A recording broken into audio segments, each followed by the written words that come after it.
नमस्कार Gedam sir maths classes में आप सभी लोग का स्वागत है। मैं संदीप कुमार गेडाम फिर से आपके सामने परसेंटेज का एक वीडियो लेकर आया हूं। चलिए स्टार्ट करते हैं परसेंटेज के बेसिक कॉन्सेप्ट। तो देखिए परसेंटेज क्या है, जो बुक में लिखा हुआ है वही बता रहा हूं। परसेंटेज एक ऐसा भिन्न जिसका हर क्या हो, 100 हो। परसेंटेज एक ऐसा भिन्न, फिर से सुने, परसेंटेज एक ऐसा भिन्न जिसका हर क्या हो, 100 हो। ये सभी लोग बताते हैं और इसलिए बहुत सारे लोगों के क्या है, क्वेश्चंस के आंसर नहीं आते हैं, क्योंकि उन्होंने सिर्फ इतना ही समझा है क्या कि परसेंटेज एक ऐसा भिन्न जिसका हर क्या हो, 100 हो। लेकिन ऐसा नहीं है। परसेंटेज को थोड़ा अलग तरीके से समझना पड़ेगा और परसेंटेज को अलग तरीके से समझोगे तभी क्वेश्चंस के आंसर आएंगे, और परसेंटेज को अलग तरीके से नहीं समझोगे आंसर नहीं आएंगे। क्लियर है क्या नहीं? तो एक्चुअल में परसेंटेज के कठिन क्वेश्चनों को पूरा सॉल्व करने के लिए आपको परसेंटेज की गहराई में जाना बहुत ज्यादा जरूरी है। तो परसेंटेज की गहराई क्या है, देखिए अच्छे से लिखा है। परसेंटेज एक ऐसा भिन्न जिसका, प्रतिशत एक ऐसा भिन्न जिसका हर क्या हो, 100 हो। इस पहले बेटा जी इस 100 को समझो।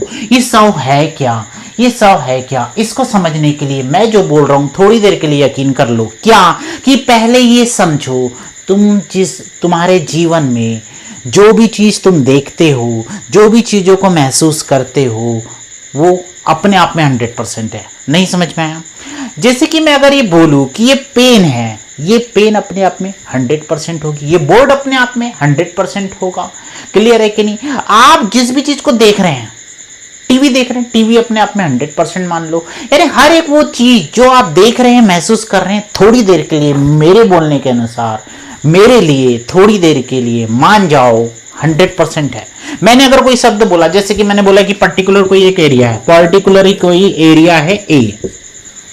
अब मैंने बोला है कि आपको मानना पड़ेगा कि कोई भी चीज अपने आप में 100% होती है। तो पर्टिकुलर कोई एरिया है ए, तो ये पूरा एरिया अपने आप में 100% होगा, मानना पड़ेगा। अब ये अगर ये अपने आप में 100% है तो इसके दो भाग कर दो, तो ये क्या हो जाएगा 50%, और ये भी क्या हो जाएगा 50%। क्लियर है?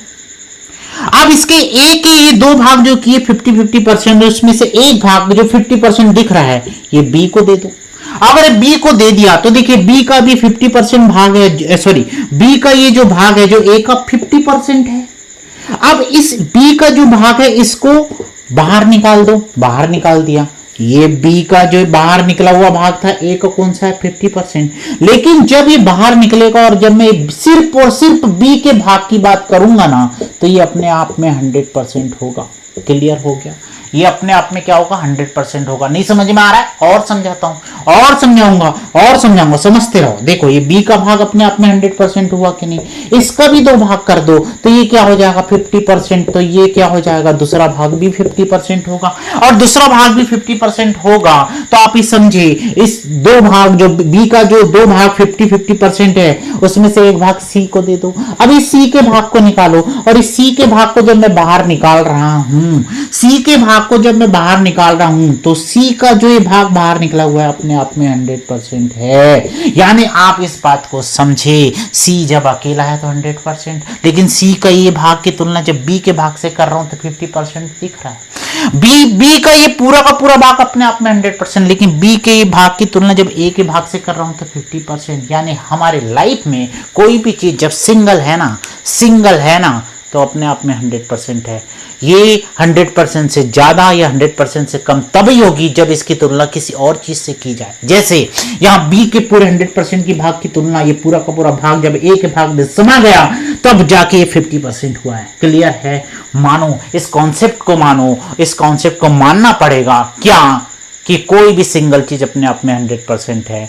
इसकी तुलना जब किसी दूसरी चीजों से करोगे तब वो परसेंटेज में अंतर आता है। बोलने का मतलब 100 होगा, कोई 20% होगा, 25% होगा, तुलना करने के बाद। जैसे कि देखिए ये एक पेन है अपने आप में 100%। अब मैं यहां इसकी जैसी कोई दुगनी लंबाई की पेन अगर ला लूं, दुगनी लंबाई की पेन अगर कोई ला लूं, तो ये पेन इसकी तुलना में तो आधी हुई, यानी 50% हुई कि नहीं।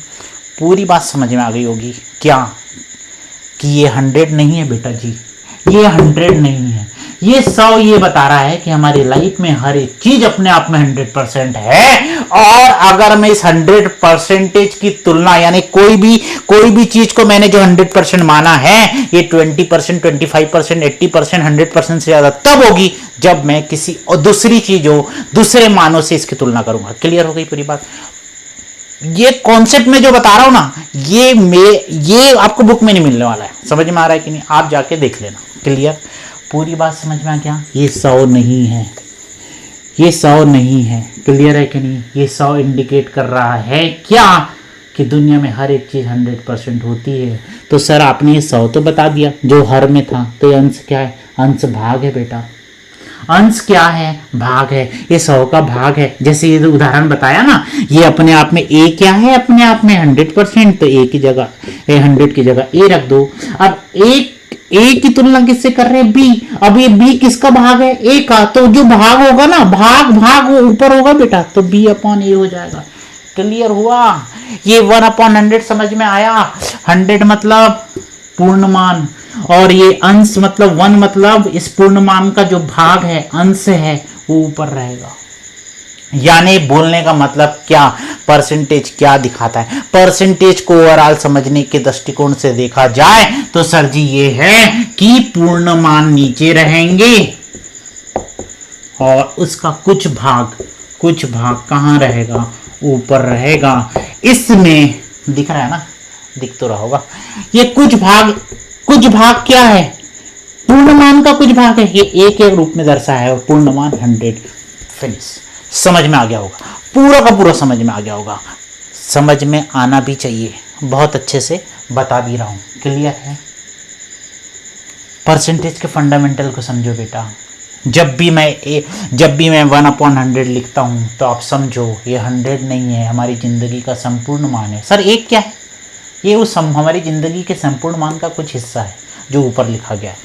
पूरी बात समझ में आ गई? और बेहतरीन वीडियो को मैं लाऊंगा, परसेंटेज के अच्छे कॉन्सेप्ट लाऊंगा, आपको बताऊंगा, बहुत अच्छे से समझना। आगे हम पूरी की पूरी मैथ्स बेसिक प्लस एडवांस पूरी करेंगे। अच्छे से वीडियो को समझे, बार बार देखें। कुछ तकलीफ हो, मेरे पढ़ाने में प्रॉब्लम हो, मुझे ज़रूर बताओ, इम्प्रूवमेंट करूँगा। धन्यवाद। लगातार मेरे चैनल को सब्सक्राइब करें और मुझे आगे बढ़ाते रहें। क्लियर है? धन्यवाद।